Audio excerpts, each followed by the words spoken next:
देखो बेटा। आज ईएमआई का हमने करना है लेक्चर नंबर 2। ठीक है।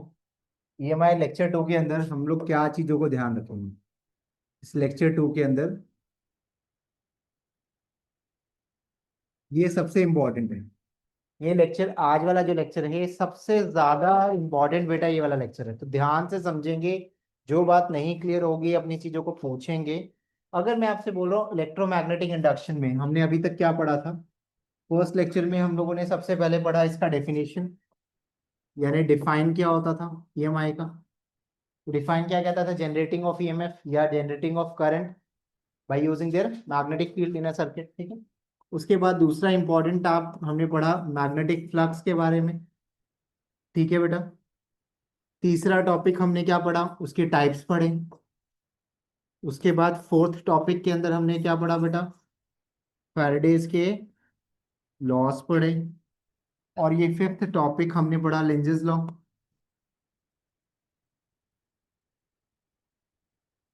ठीक है। फिफ्थ टॉपिक हमारे पास क्या था? Lenz's law. लेंजेस लॉ क्या कहता था? ये पढ़ाया था, देखना टॉपिक लास्ट हुआ पढ़ा है ना, कि पोलैरिटी किसी इंड्यूस्ड ईएमएफ की इस तरह से एडजस्ट होती है कि हमेशा अपने कॉज को क्या करता है? ये अपोज करता है। यानी अगर नॉर्थ पोल आ रहा होगा मैग्नेट के पास, कॉइल के पास, तो उसका अपर फेस एक्वायर्स नॉर्थ पोलैरिटी, और अगर साउथ आ रहा होगा तो इट एक्वायर्स साउथ पोलैरिटी। ठीक है ना। अगर साउथ आ रहा होगा तो साउथ को रोकेगा, और नॉर्थ आ रहा होगा तो नॉर्थ को अपोज करेगा। नॉर्थ मीन्स एंटी क्लॉकवाइज और south means clockwise. South means clockwise. Is it okay? ये हमने लेक्चर 1 में पढ़ा। अब हमारा मोटिव इलेक्ट्रोमैग्नेटिक इंडक्शन में जो था वो तो हमने पढ़ लिया। उसने क्या बोला कि अगर आप ईएमएफ को इंड्यूस करना चाहते हो तो किसको चेंज कर दो? फ्लक्स को चेंज कर दो। फ्लक्स चेंज करोगे तो ईएमएफ अपने आप आएगा उसको अपोज करने के लिए। जैसे आप क्या करते हो, किसी चूहे को पकड़ते हो अपने घर में, तो चूहे के पीछे थोड़ी ना भागते हो, तो वो रोटी के पीछे भागते हैं। तो हम क्या करते हैं, उसके जाल के अंदर रोटी या कुछ भी ब्रेड वगैरह फंसा देते हैं, वो आएगा उसे खाने, पकड़ा जाएगा। तो यानी मुझे अगर ईएमएफ को इंड्यूस करना है तो मेरा मोटिव क्या था? Change in flux. यानी अगर मैं मेथड्स चाहता हूं कि मैं ईएमएफ को कैसे इंड्यूस करूं, हाउ टू इंड्यूस्ड ईएमएफ, कैसे बना सकूं इस ईएमएफ को, तो मुझे क्या करना है? अगर मैं ईएमएफ को बनाना चाहता हूं तो मैं क्या करूंगा? मैं फ्लक्स को चेंज करूंगा, क्योंकि जैसे ही फ्लक्स चेंज होगा ईएमएफ को वो उसको अपोज करने की टेंडेंसी है, वो उसे अपोज करेगा। अगर वो इंक्रीजिंग होगा तो उसे डिक्रीज करने की कोशिश करेगा, डिक्रीजिंग है तो उसे इंक्रीज करने की कोशिश करेगा। That's it. Is it okay? यहां तक कोई डाउट? अब अगला टॉपिक लिखें जरा, मेथड्स ऑफ, लिखें बेटा, मेथड्स ऑफ इंड्यूसिंग ईएमएफ। आज के लेक्चर में हम पढ़ेंगे सबसे पहले methods of inducing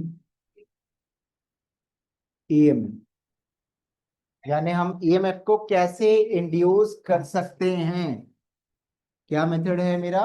method of inducing EMF. तो मेथड क्या है बेटा? अगर मैं ईएमएफ को इंड्यूस करना चाहता हूं तो मुझे क्या करना है ध्रुव? फ्लक्स को चेंज करना है। तो फ्लक्स को चेंज करने के लिए फ्लक्स का फॉर्मूला अपने पास क्या हुआ? B A cos theta. मेरे पास क्या फॉर्मूला हुआ फ्लक्स का? B A cos of theta. यानी मैं फ्लक्स को चेंज करना चाहता हूं तो मैं क्या करूं? मैग्नेटिक फील्ड को चेंज करूं। कैसे चेंज करूं? By changing magnetic field. एक तरीके से तो ये कर सकता था कि अगर मैं मैग्नेटिक फील्ड को चेंज करूंगा तो फ्लक्स क्या होगा बेटा? चेंज होगा, और फ्लक्स चेंज होगा तो ईएमएफ इंड्यूस होगी। ठीक है बेटा। Second is by changing area. Next is by changing area. Area को कम ज्यादा करके भी मैं क्या कर सकता हूँ? फ्लक्स को चेंज कर सकता हूँ। और सबसे इंपॉर्टेंट, बाय चेंजिंग ओरिएंटेशन, या मैं बोलूं थीटा।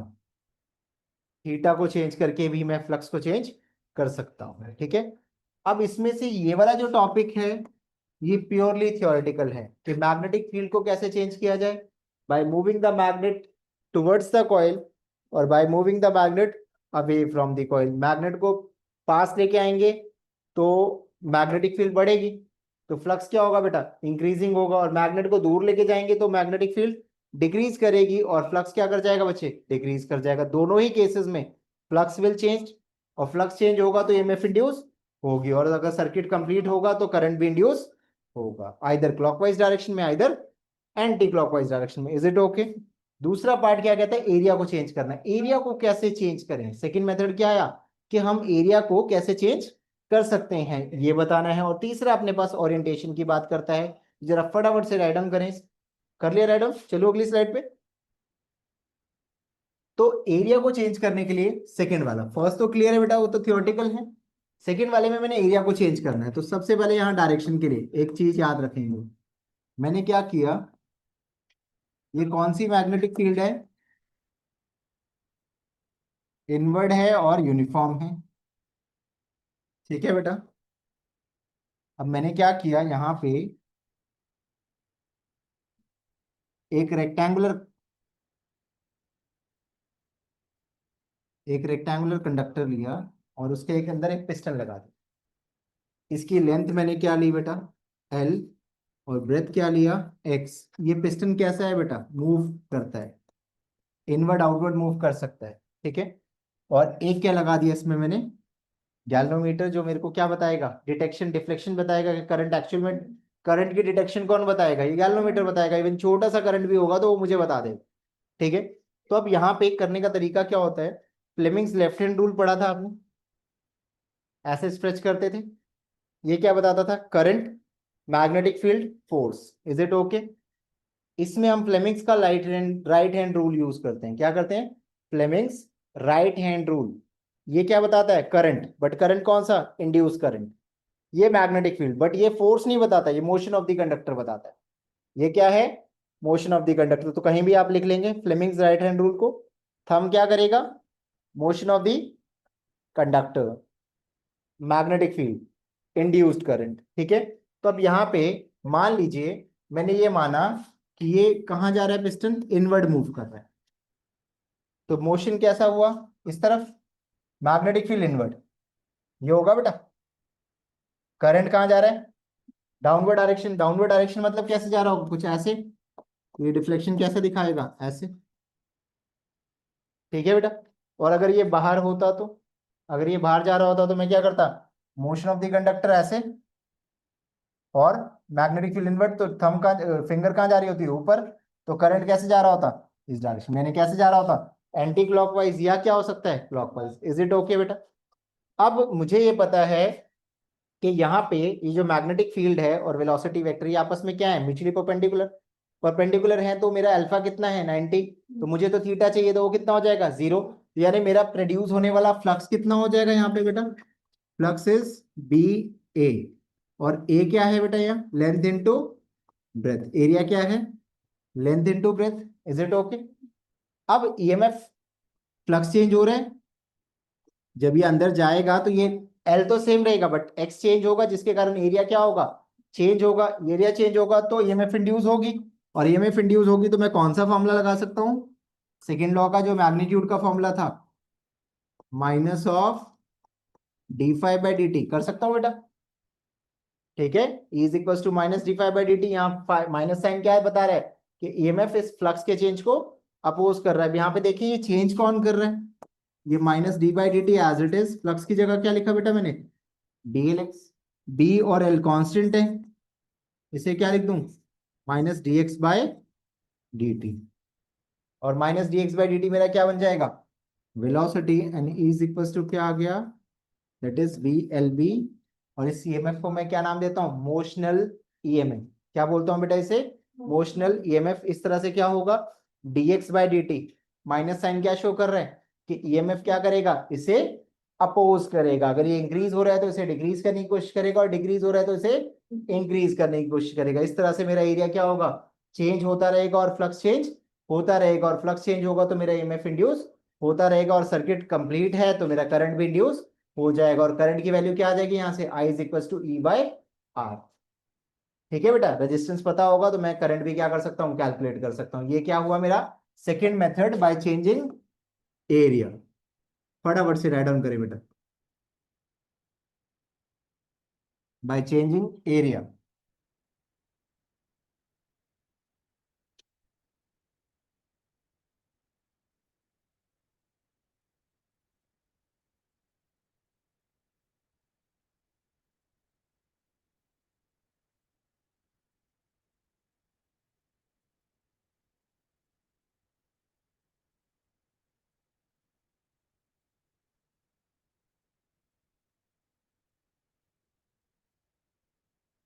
भाई मगर तो सारे आते होंगे, भाई मगर तो तीनों कराए हुए थे क्लास में।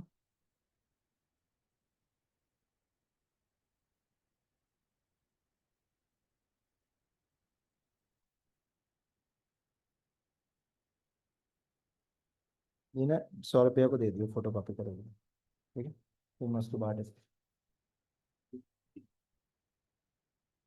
ठीक था। 4 5 थोड़े से पैक कर प्लीज। तो मेरे को दे दियो ना, मैं एक बार देख लूंगा अभी क्लास में तो नहीं। डन बच्चों, क्लियर है यहाँ तक?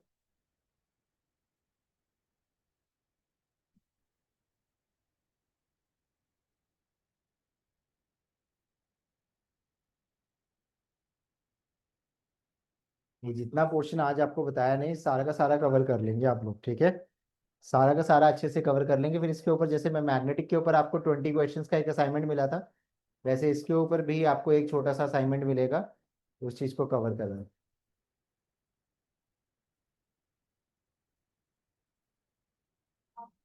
थर्ड क्या था? By changing orientation. कौन सा orientation? Theta. By changing relative orientation, ये सबसे इंपॉर्टेंट है यार। बाय चेंजिंग थीटा, थीटा को चेंज करना है, ठीक है। तो अपने पास फॉर्मूला आया, flux is equals to B A cos theta, is it okay? But ये मुझे क्या बताएगा? फ्लक्स किसी एंगल पे बताएगा। ये मुझे फ्लक्स किस पे बताएगा? किसी एंगल पे बताएगा। इज इट ओके बेटा? ये फ्लक्स कहाँ बताएगा? किसी एंगल पे। मुझे एक बात बताइए कि हमने मैग्नेट्स बना लिए थे, तो हमने टेम्परेरी मैग्नेट क्यों बनाया, यानी इलेक्ट्रोमैग्नेट क्यों बनाया? जब मैग्नेट तो था हमारे पास, तो हम क्या कहते थे? अभी तक कहते थे जो चीज प्योर है वो हमारे लिए ज्यादा बेनिफिशियल है। तो मेरे को एक बात बताइए, जब चीज प्योर है और वो हमारे लिए ज्यादा बेनिफिशियरी है, तो मैं इलेक्ट्रोमैग्नेट को क्यों यूज करता था ज्यादा? क्या ऐसा रीजन था? परमानेंट मैग्नेट की कंपैरेटिवली इलेक्ट्रोमैग्नेट्स को बहुत ज्यादा यूज करता था, ऐसा क्यों? क्योंकि इलेक्ट्रोमैग्नेट में आप उसकी मैग्नेट की पोलैरिटी को अपने हिसाब से चेंज कर सकते हैं, यानी पोलैरिटी फिक्स्ड नहीं होती। और परमानेंट मैग्नेट में आपकी वो पोलैरिटी क्या होती है? फिक्स्ड होती है। दूसरा, इलेक्ट्रोमैग्नेट की स्ट्रेंथ को, करंट की स्ट्रेंथ को कम ज्यादा करके मैं मैग्नेटिक फील्ड की स्ट्रेंथ को कम ज्यादा कर सकता हूं, बट परमानेंट मैग्नेट में ऐसा नहीं हो पाता है। उसको, उसकी स्ट्रेंथ को बढ़ाया नहीं जा सकता है। और इलेक्ट्रोमैग्नेट में जब करंट पास होगा वो मैग्नेटाइज्ड हो जाएगा, और जैसे ही करंट को बंद करेंगे वो पूरी तरह से डीमैग्नेटाइज्ड हो जाएगा। लेकिन परमानेंट मैग्नेट में ऐसा नहीं होता है। तो ज्यादा यूटिलाइज कौन सा हो गया हमारा? इलेक्ट्रोमैग्नेट के। हम अपने हिसाब से जब उसे चाहे वो मैग्नेट बन जाएगा, और जब हम चाहे तो वो मैग्नेट की तरह काम नहीं करेगा। Is it okay? तो यही काम मैंने यहाँ किया कि एंगल के रिस्पेक्ट में तो मैंने पढ़ा हुआ था। तो अगर एंगल के रिस्पेक्ट में पढ़ते तो बात ही नहीं आती। तो हमने क्या किया, ऐसे टाइम के रिस्पेक्ट में पढ़ना चालू किया, इंस्टेंट के रिस्पेक्ट में पढ़ना चालू किया। हर इंस्टेंट पे क्या होगा, इस इंस्टेंट पे क्या होगा, इस साइकिल में क्या होगा, इस वैल्यू में क्या होगा, तो उस पे पढ़ना चालू किया। तो मुझे एक बात बताइए, हमने पढ़ा था ओमेगा का फॉर्मूला क्या होता है? Theta by T.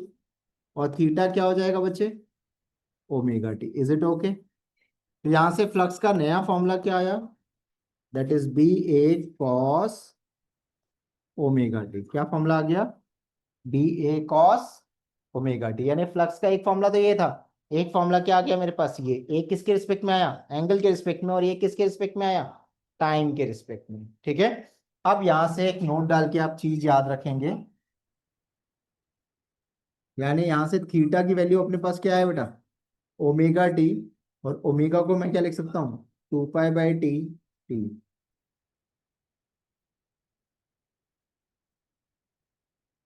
ठीक है।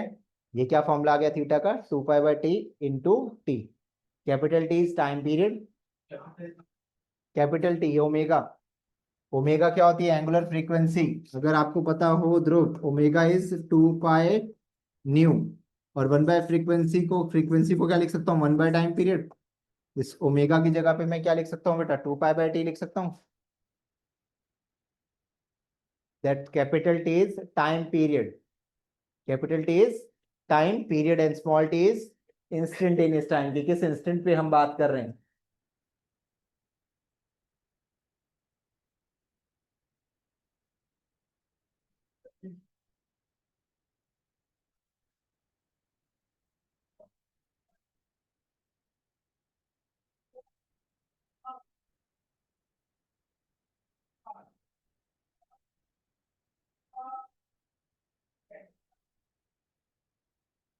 समझ आया बेटा? क्लियर है यहाँ तक? यहाँ तो कोई डाउट? अब ये कितना इफेक्टिव होगा इसकी बात करते हैं। तो इसकी बात करने के लिए ना मैं आपको अलग अलग एंगल्स निकालना सिखा रहा हूँ, ताकि ये फॉर्मूला थोड़ा सा ज्यादा क्लैरिटी में आए। तो आपको एक छोटी सी बात याद रखनी है, जहां पे मैं टी यूज करूंगा वहां पे एंगल मैं क्या लूंगा, 2 पाई। एक छोटी सी बात याद रख सकते हैं, जहां पे मैं टाइम पीरियड को टी लूंगा वहां पे मैं एंगल को क्या लूंगा, 2 पाई। टाइम पीरियड इज टी और एंगल क्या लिया जाएगा, 2 पाई। ठीक है। अब मेरे पास इंटरवल्स क्या होंगे, मेरा साइकिल कहाँ से स्टार्ट होगा, 0 से। ठीक है। तो किसी एंगल के रिस्पेक्ट में आया और वो एंगल कौन सा है, कॉस। तो अपने पास ये पता है साइन और कॉस के पास एक प्रॉपर्टी होती है कि 2 पाई रीडिंग के बाद वो अपनी वैल्यू को क्या कर लेता है, रिपीट कर लेता है। यानी साइन और कॉस की वैल्यू को मैं किसके लिए निकालूं, 0 से 2 पाई के लिए निकालूं, मेरा पर्पस सॉल्व हो जाएगा, क्योंकि उसके बाद तो वो अपनी वैल्यू को क्या कर लेगा, रिपीट ही कर लेगा। तो थीटा का फॉर्मूला अपने पास क्या था बेटा, 2 pi T into small T. Is it okay? अब मैंने टाइम को क्या लिया, टी को लिया 0। तो थीटा क्या आएगा, कॉस या साइन नहीं, सिर्फ मैं एंगल निकाल रहा हूँ। T0 पे मेरा एंगल कितना होगा, 2 पाई/टी इंटू 0, यानी थीटा क्या हो गया, 0। Is it okay? T0 पे मेरी एंगल की वैल्यू क्या होगी, 0। नेक्स्ट, टी की वैल्यू को क्या लिया, T/4। T/4 टाइम कितना लिया मैंने, T/4। तो थीटा की वैल्यू क्या आई बेटा, 2 पाई/टी एज इट इज। इस टाइम की जगह क्या ले लिया मैंने, T/4। ये कैंसिल हुआ, कितना आ गया थीटा, पाई/2। पाई/2 मतलब कितना बन गया ये, 90। कितना बन गया ये, 90। अगला आया टाइम, दैट इज 2T/4। क्या टाइम आया, 2T/4। तो क्या वैल्यू आई, 2 पाई/टी इंटू 2T/4। 2 कैंसिल, 4 से टी कैंसिल, थीटा क्या आ गया, पाई। उसके बाद अगला टाइम क्या आ गया, 3T/4। तो थीटा की वैल्यू क्या आ गई, 2 पाई/टी इंटू 3T/4। टी से टी कैंसिल, 2 1 जार 2 2 जार, ये क्या आ गया, 3 पाई/2। क्या आ गया, 3 पाई/2। 3 पाई/2 मतलब कितने डिग्री हो गया ये कितने डिग्री हो गया, दिस इज 270 डिग्री। बायो वाले ध्यान रखेंगे थोड़ा सा। ठीक है, फटाफट से राइट डाउन करना।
ठीक है, हुआ। अब नेक्स्ट टाइम क्या आया, एक टाइम बचा आपके पास, वो क्या आया, T is equals to 4T/4। ठीक है। तो थीटा क्या आया, 2 पाई/टी इंटू 4T/4। 4 से 4 कैंसिल, टी से टी कैंसिल, थीटा क्या आ गया, 2 पाई। 2 पाई मतलब साइकिल रिपीट हो गई, इससे ज्यादा और कुछ निकालने की जरूरत नहीं है। तो T0 पे अपना एंगल कितना आ गया, T0 पे एंगल कितना है, 0। टी की वैल्यू T/4 पे अपना एंगल कितना है परी, pi by two. T is equals to 2t/4 पे एंगल कितना है, पाई। और T is equals to 3t/4 पे मेरा एंगल कितना है, कितना है, 2π/3। कितना था, 2π/3, 3π/2, कितना आया, 3π/2। और टी की वैल्यू 4t/4 पे थीटा कितना आ गया बेटा, 2π। अब कुछ वैल्यूज बायो वालों के लिए जरा ध्यान से समझेंगे, जो जरूरी है आपके लिए। किन वैल्यूज पे गड़बड़ होती है। साइन और कॉस दो ही की वैल्यू चाहिए। साइन जीरो क्या होता है, जीरो, और कॉस जीरो क्या होता है, वन, ये बात हमें पता है। साइन 90 क्या होगा, पता है हमें। साइन 90 इज वन और कॉस 90 इज जीरो। ठीक है बेटा। साइन 180 इज जीरो और कॉस 180 इज -1, ये बात हमें पता है। Cos 180 is -1 in sine 180 is zero. Sine 270 is -1 और कॉस 270 इज जीरो। ये वाली सबसे इंपॉर्टेंट वैल्यू, ठीक है। इसमें क्या हो जाएगा, साइन 270 कितना हो जाएगा बेटा, -1, और कॉस 270 क्या हो जाएगा बेटा, जीरो। ठीक है, ये दो वैल्यूज याद रहेंगी। उसके बाद sine 2π, sine 2π zero and cos 2π 1। ठीक है, साइन 2π क्या हो जाएगा, जीरो, और कॉस 2π क्या हो जाएगा बेटा, +1। इज इट ओके, ये ध्यान रहेगा। इसमें कोई दिक्कत, ये वैल्यूज क्लियर है, फटाफट से राइट डाउन करो। फिर मैं अब इसमें प्लॉटिंग बताता हूँ आपको, ग्राफ।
चलिए आगे।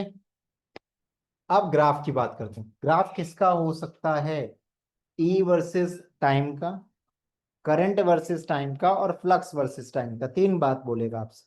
तो अपने पास क्या फॉर्मूला आया, फ्लक्स के लिए क्या फॉर्मूला आया, BA cos थीटा, ये फॉर्मूला पता था हमें। ठीक है। अब मैं इक्वेशंस की बात करूं, उसको टाइम के रिस्पेक्ट में चेंज करते हैं।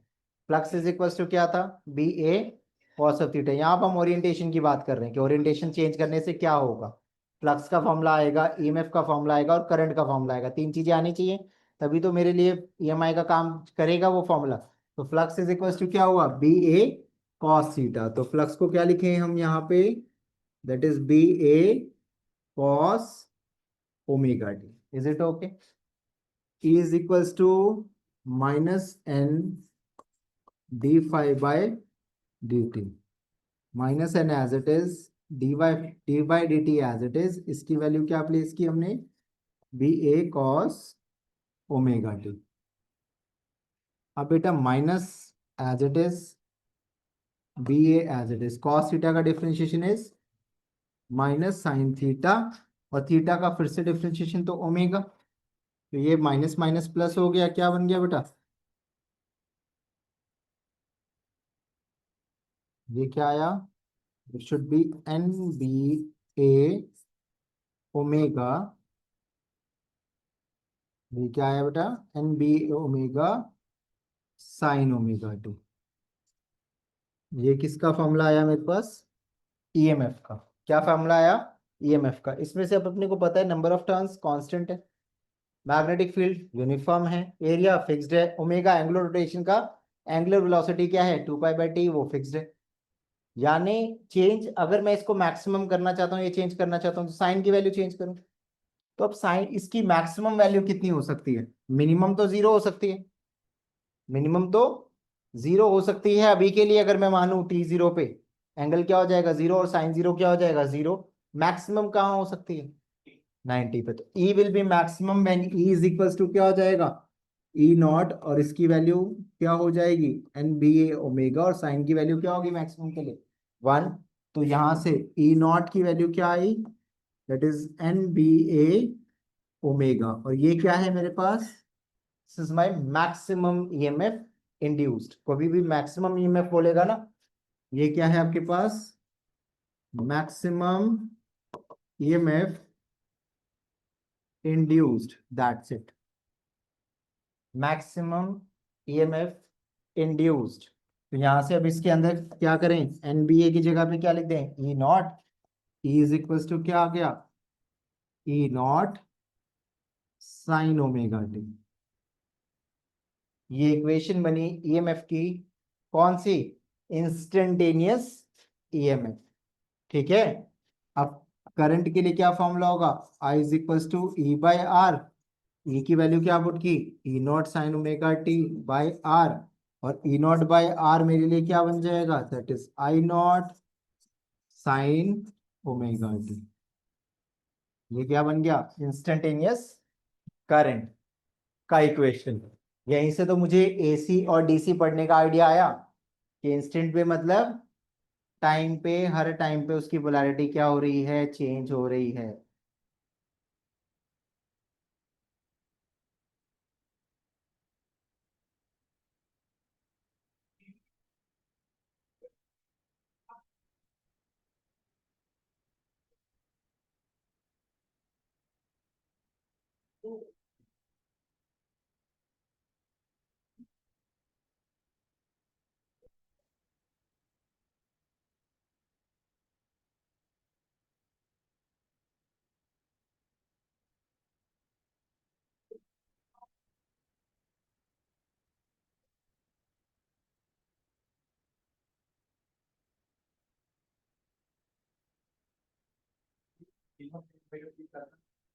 Is equal to E naught sine omega T, instantaneous EMF का इक्वेशन। और I is equal to I naught sine omega T is instantaneous current. ठीक है। और flux is equal to B A cos omega T, flux का instantaneous value देगा। ठीक है। तो इससे मैंने क्या किया, एंगल को किसके रिस्पेक्ट में चेंज कर लिया, टाइम के रिस्पेक्ट में चेंज कर लिया। मेरा मोटिव क्या हुआ, ओरिएंटेशन चेंज करने से मुझे क्या बेनिफिट मिला, मैंने अपनी एंगल्स की वैल्यू को किसके रिस्पेक्ट में चेंज कर लिया, टाइम के रिस्पेक्ट में चेंज कर लिया। तो कहीं से भी मुझे कोई वैल्यू निकालने के लिए बोलेगा तो मैं फ्लक्स या कोई भी चीज बहुत आसानी से निकाल सकता हूँ। जैसे कि यहाँ से मैं अब आपको ग्राफ प्लॉटिंग सिखाऊंगा, जरा फटाफट से इसको राइट डाउन करें, और कोई डाउट लग रहा है तो पूछें बेटा।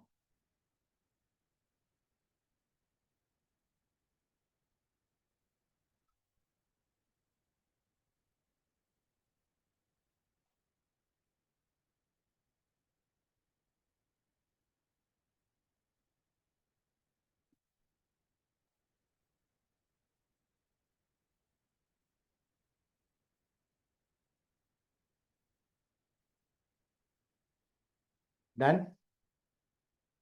अब यहाँ से मेरे पास क्या फॉर्मूलाज आए जो अपने को बिल्कुल दिमाग पे बैठे होने चाहिए।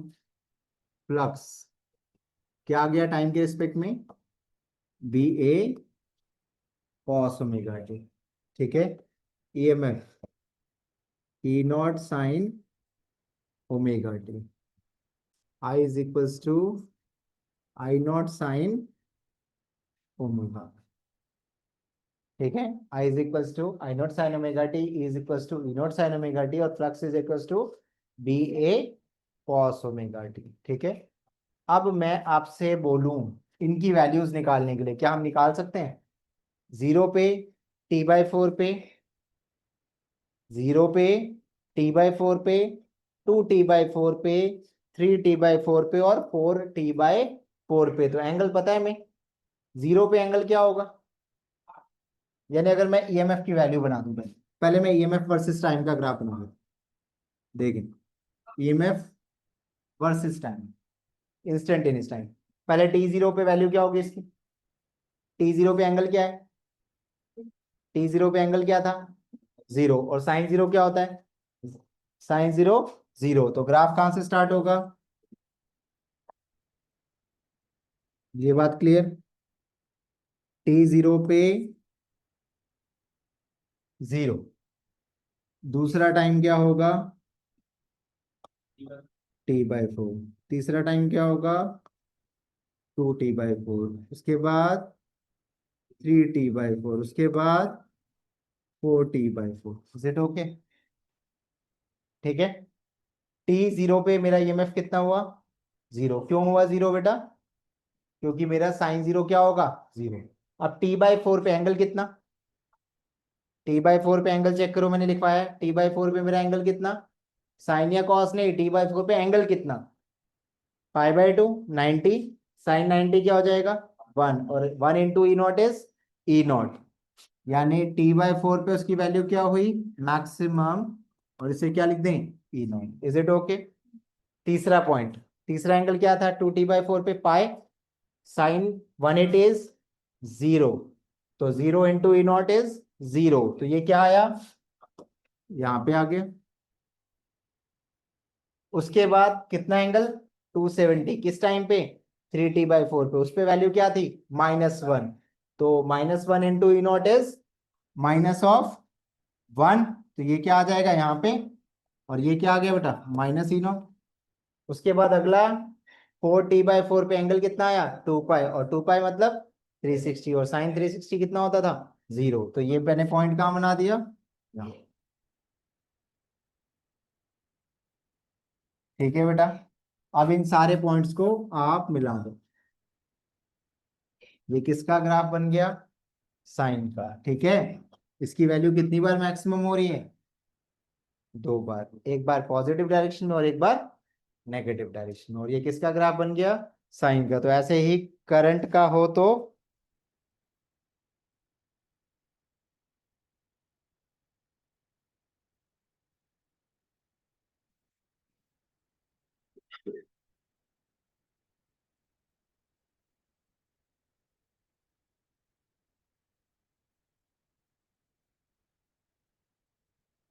आई वर्सेस टी का ग्राफ बना लोगे आप लोग, आई वर्सेस टी का ग्राफ बना लो बेटा फटाफट से।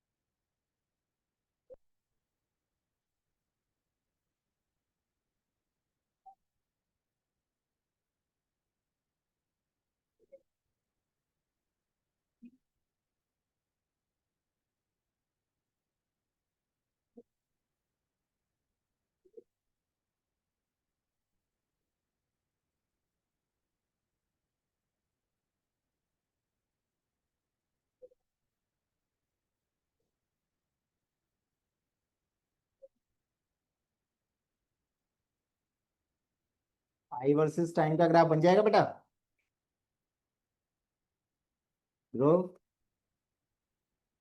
आप जरा फ्लक्स वर्सेस टाइम का ग्राफ बनाना आप लोग, फ्लक्स वर्सेस टाइम, किसका बेटा फ्लक्स वर्सेस टाइम। तो रियांश जल्दी बना फटाफट से इसको, फ्लक्स वर्सेस टाइम।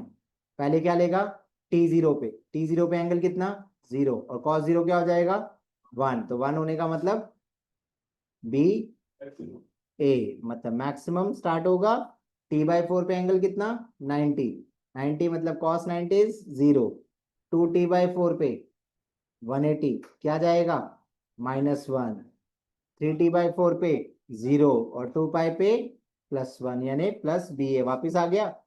बनाओ फटाफट से बेटा।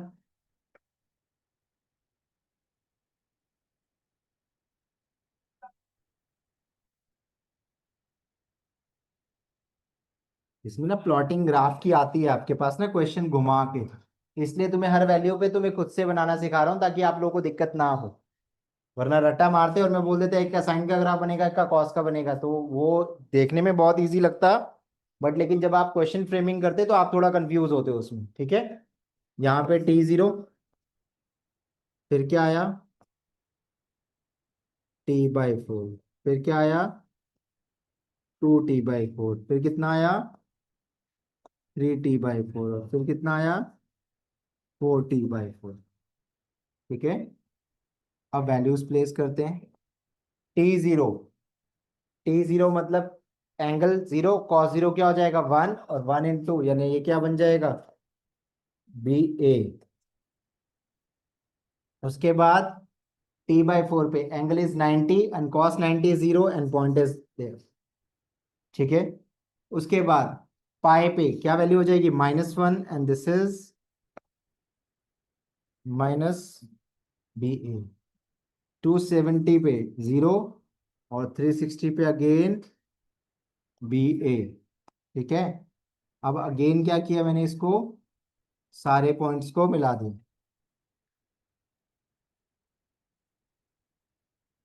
ठीक है, तो दोनों में ग्राफ बनाए आपने, फटाफट से ग्राफ बनाओ। अब मैं इस पे थोड़े से क्रॉस क्वेश्चंस करता हूँ लोगों से। ठीक है बेटा,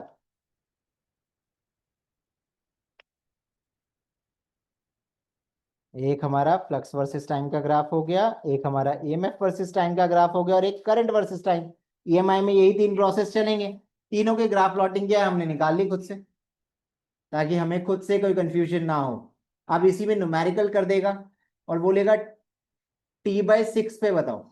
तो बोले बच्चा कि सर T/6 तो आपने बताया ही नहीं था। मैंने क्या बोल दिया, मैंने बोला T/6 पे सारी वैल्यूज बताओ। तो हमने क्या कहा, सर आपने तो ये बताया नहीं कि आपने तो T/4 साइकिल पे चले। तो मैंने इसलिए तुम्हें क्या फॉर्मूला बताया, theta is equal to ω t, यानी इसे क्या लिखा 2π/T। और कितने पे पूछा मैंने, T/6 पे। T से T कैंसिल, क्या आ गया बेटा, क्या आ गया थीटा 60। तो फ्लक्स कितना आ जाएगा BA/2, कितना आ गया BA/2। साइन कितना आ गया √3/2 इंटू E0, ये कितना आ जाएगा √3/2 इंटू I0। ऐसे T/8 पे बोले, T/3 पे बोले, T/9 पे बोले, किसी भी इंटरवल पे बोले तो क्या हम इस फॉर्मूला को यूज करके अपने आराम से वैल्यू बना सकते हैं। ठीक है, और ग्राफ जो होगा वो आपका इन्हीं वैल्यूज पे पूछा जाएगा, इसलिए मैंने ग्राफ प्लॉटिंग आपको पूरी बता दी। ठीक है, क्वेश्चन आपसे किसी में भी पूछ सकता है, तो इसलिए आपको अपना माइंडसेट क्लियर होना चाहिए कि बना कैसे। अभी तक आप क्या कर रहे हैं, सिर्फ ग्राफ प्लॉट कर रहे हैं और काम खत्म। इसमें सिर्फ प्लॉटिंग से काम नहीं चलेगा, आपको इन चीजों को अच्छे से फोकस करना पड़ेगा। ठीक है, फटाफट से राइट डाउन करें।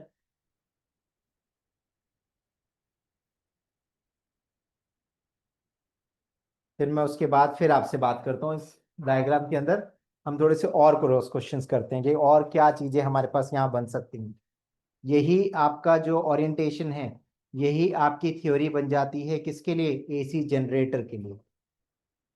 यानी AC जनरेटर जो डिवाइस बनी, कहीं ना कहीं ओरिएंटेशन वाले जो क्वेश्चंस बनते हैं उसमें, जो उसमें केस बेस्ड क्वेश्चंस बनते हैं, थीटा की पोजीशन क्या होगी, क्या आएगी, क्या कॉइल कैसा होगा, कैसा नहीं होगा, वो सब बातें आप यहाँ से खुद से आंसर कर पाएंगे। ठीक है, अब दोनों में अगर आप कंपैरिजन देखें तो EMI के फर्स्ट लॉ ने क्या बोला था, फर्स्ट लॉ ने क्या बोला था, स्टेटमेंट थ्योरी स्टेटमेंट दिया था उसने, और क्या बोला था हमें, whenever the amount of magnetic flux linked with the circuit changes, an EMF will be induced in the circuit, and this induced EMF lasts as long flux changes continues in the circuit। यानी flux जब तक change होगा तब तक ही EMF induce होगी। BA, क्या flux change हो रहा है, चेंज हो रहा है कि मैक्सिमम वैल्यू है, मैक्सिमम, तो चेंज नहीं होगा, तो EMF क्या होना चाहिए, नहीं होना चाहिए। करंट इंड्यूस नहीं होना चाहिए, होना चाहिए। EMF इंड्यूस नहीं होगा तो करंट कैसे इंड्यूस होगा चेस्टा। तो EMF क्या आ गया, फ्लक्स मैक्सिमम था तो EMF क्या हो गया 0। उसके बाद फ्लक्स क्या हुआ 0, यानी चेंज हुआ, चाहे वो डिक्रीज हो इंक्रीज हो हमें मतलब नहीं है, चेंज हुआ EMF इंड्यूस होगी। यानी फ्लक्स अगर जीरो हुआ तो ईएमएफ क्या हो गई, इंड्यूस हुई, और कितनी वैल्यू कैरी कर ली उसने, मैक्सिमम। थर्ड, फ्लक्स क्या हुआ, नेगेटिव, अगेन क्या हो गया, maximum but in negative direction, तो ईएमएफ क्या आ गया, जीरो। अगेन फ्लक्स क्या हुआ, नेगेटिव से जीरो, तो अपने आप तो जीरो नहीं हुआ होगा ना, चेंज होके तो जीरो हुआ, तो क्या हुआ, ईएमएफ इंड्यूस हुआ, maximum but in negative direction, क्योंकि फ्लक्स कौन सी डायरेक्शन में था, नेगेटिव डायरेक्शन में, नेगेटिव पोलैरिटी में, तो ईएमएफ भी मैक्सिमम कहाँ होगा, नेगेटिव पोलैरिटी में। अब उसके बाद इस पे आए, फ्लक्स क्या हुआ, मैक्सिमम यानी कांस्टेंट, तो ईएमएफ कितना हो गया, जीरो। समझ आई बेटा बात, जो उस लॉ को स्टेट कर रहा है। क्लियर है बेटा। तो यहाँ पे क्या हुआ, और क्या ये बता रहा है, ये कह रहा है ये मैक्सिमम था, तो इसको ईएमएफ ने इंड्यूस किया, अपोज किया, अपोज किया क्या कर रहा है, मतलब अपोज करने का मतलब उसे मैक्सिमम को क्या बना दिया, जीरो बना दिया। अब जैसे जीरो हो गया तो प्रोसेस खत्म हो जाता, तो जीरो से फिर उसे क्या कर दिया, मैक्सिमम कर दिया, फिर मैक्सिमम से क्या कर दिया, जीरो कर दिया, फिर जीरो से क्या कर दिया, मैक्सिमम कर दिया। इस तरह से वो बार बार बार उसे अपोज करता रहा, और इलेक्ट्रोमैग्नेटिक इंडक्शन का प्रोसेस रन करता रहेगा, और इसी प्रोसेस को तो हम क्या कहते हैं, इलेक्ट्रोमैग्नेटिक इंडक्शन कहते हैं। इज इट ओके बच्चों, अभी भी कोई डाउट है तो बताएं इसमें। क्लियर है यहाँ तक बातें सारी, मोशनल ईएमएफ, ओरिएंटेशन कैसे चेंज किया, ये सब बातें ओके हैं, इसमें कोई डाउट है तो बताओ मुझे, ठीक है। क्योंकि इसके बाद इसमें सिर्फ एक टॉपिक बचता है हमारा, that is self induction, mutual induction. ये दो प्रोसेस हैं, दोनों बहुत इजी, कुछ ऐसा कुछ डिफिकल्ट नहीं है। तो मैं आपको पहले एक असाइनमेंट शेयर करूंगा, जैसे कि न्यूमेरिकल्स में अब आपको क्या याद रखना है, when you are dealing with numericals, तो आपको क्या क्या फॉर्मूलाज याद रखने हैं। क्योंकि इसमें आपको जैसे मैग्नेटिक में आपने किया था ना बेटा, तीन डेरिवेशंस करके आपने न्यूमेरिकल्स जिनने कर लिए उसको दिक्कत नहीं आएगी। तो न्यूमेरिकल्स में क्या फॉर्मूलाज याद रखने हैं हमें, सबसे पहला फॉर्मूला क्या आया, flux is equals to B A cos theta. Is it okay, इसी को कहीं पे यूज करना है तो मैं और क्या कर सकता हूँ, इसी फ्लक्स को क्या लिख सकता हूँ बेटा, B A cos omega T. Is it okay. उसके बाद थर्ड क्या आया, EMF is equals to minus N d phi by D t. ठीक है बेटा।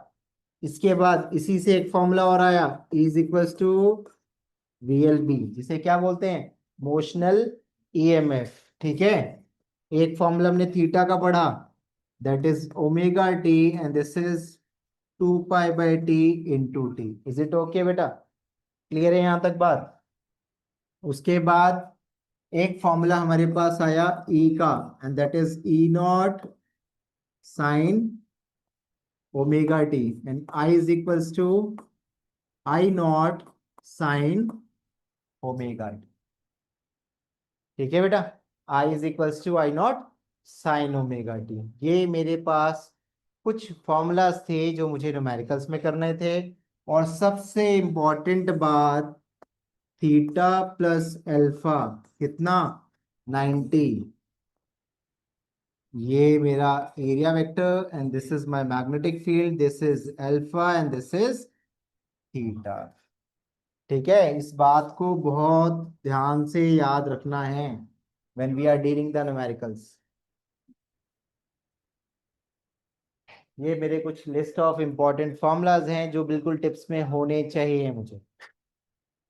ठीक है, जब भी मैं न्यूमेरिकल्स करना चाहता हूं तो ये मुझे पता होने चाहिए। ठीक है।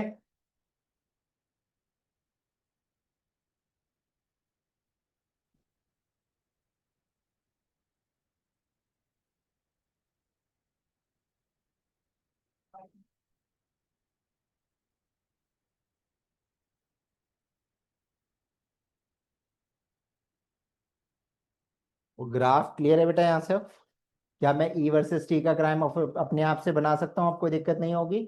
आई वर्सेस टी का ग्राफ खुद से बन सकता है, फ्लक्स वर्सेस टी का ग्राफ खुद से बना सकते हैं। ठीक है, तो अब इस ग्राफ को तीनों को आपको खुद से पोजीशनिंग आनी चाहिए कि यार ये ग्राफ बनना है, इस पे ये एंगल तो ऐसे वैल्यू है। इससे क्या बेनिफिट मिलेगा आपके पास, इस वाले फॉर्मूला से आप इमीडिएटली क्या करेंगे, पूछा टाइम के रिस्पेक्ट में तो हमें तो आंसर लिखना है, तो उसको मैंने किसके रिस्पेक्ट में चेंज कर दिया, एंगल को टाइम के रिस्पेक्ट में चेंज कर दिया, और टाइम के रिस्पेक्ट में चेंज करके मेरा पर्पस सॉल्व हो गया। तो मुझे एक ही बात को क्या रखना है याद, कि यार मैं उसे एंगल के रिस्पेक्ट में भी बोल सकता हूँ, यानी मैं आप उसे π/2 भी बोल सकता था, और मैं उसे t/4 भी बोल सकता हूँ। ठीक है ना बेटा, मैं उसे π/2 बोल सकता था, मैं उसे t/4 भी बोल सकता हूँ। जब मैं t/4 बोलूंगा तो मैं किसके रिस्पेक्ट में बात कर रहा हूँ, टाइम के रिस्पेक्ट में। बट एंगल बनने वाला एंगल कितना होगा, दैट मस्ट बी π/2, तो उसकी वैल्यू थोड़ी ना चेंज हो जाएगी। ठीक है बेटा, उसकी वैल्यू चेंज नहीं होगी। जैसे प्रोजेक्टाइल मोशन में हम किसी चीज को हॉरिजॉन्टली थ्रो करते थे, तो बोला किसी पी पॉइंट पे जाके 2 सेकंड में उसने एक्स डिस्टेंस ट्रेवल किया, तो वाई डिस्टेंस भी तो 2 सेकंड में ही करेगा, वो अलग थोड़ी ना हो जाएगा। तो मैं ये बोल दूं 2 सेकंड में एक्स ने इतना ट्रैवल किया, मैं ये बोल दूं 2 सेकंड में वाई ने इतना ट्रैवल किया, कोई फर्क थोड़ी ना पड़ेगा उससे। वो तो एक्स और वाई के अलग अलग डिस्टेंसेस ही बताएगा। तो ये बात अपने को याद रहेगी। ये बातें क्लियर है यहाँ तक। ये मेरा लेक्चर 2 सबसे इंपॉर्टेंट था। नेक्स्ट में अपनी 3 डेरिवेशंस होनी है, सेल्फ इंडक्शन के ऊपर, म्यूचुअल इंडक्शन के ऊपर, और थोड़ा सा इंट्रोडक्शन एसी जनरेटर का, प्रिंसिपल वर्किंग, और ये टॉपिक आपका खत्म हो जाएगा। उससे पहले अराउंड 20 क्वेश्चंस इसमें फिल्टर्ड हैं, जो इन्हीं टॉपिक्स पे बेस्ड हैं, जो इन्हीं टॉपिक्स पे, आपको कुछ एक्स्ट्रा नहीं है, इन्हीं टॉपिक्स पे हैं। ध्यान से एक बार प्रैक्टिस करेंगे ट्यूसडे क्लास में। पहले हम असाइनमेंट का आपका जो भी डिस्कशन होगा, जो भी आप पूछना चाहेंगे वो बता दूंगा मैं। ठीक है, कुछ क्वेश्चंस आप इसमें कवर करके, जितना पोर्शन आपको बताया हुआ है सारा कवर करके, फिर ट्यूसडे वाली क्लास में मैंने इसको खत्म कर देना है, इस सारे टॉपिक को। थर्सडे में we will discuss the numerical सारे, और सैटरडे तक ये चैप्टर खत्म हो जाएगा। ठीक है, फिर उसके बाद स्टार्ट करेंगे ऑल्टरनेटिंग करंट। ठीक है, उस चैप्टर को भी साथ के साथ कवर करना क्वेश्चंस के साथ, ये दिक्कत नहीं करेगा। ठीक है बच्चों।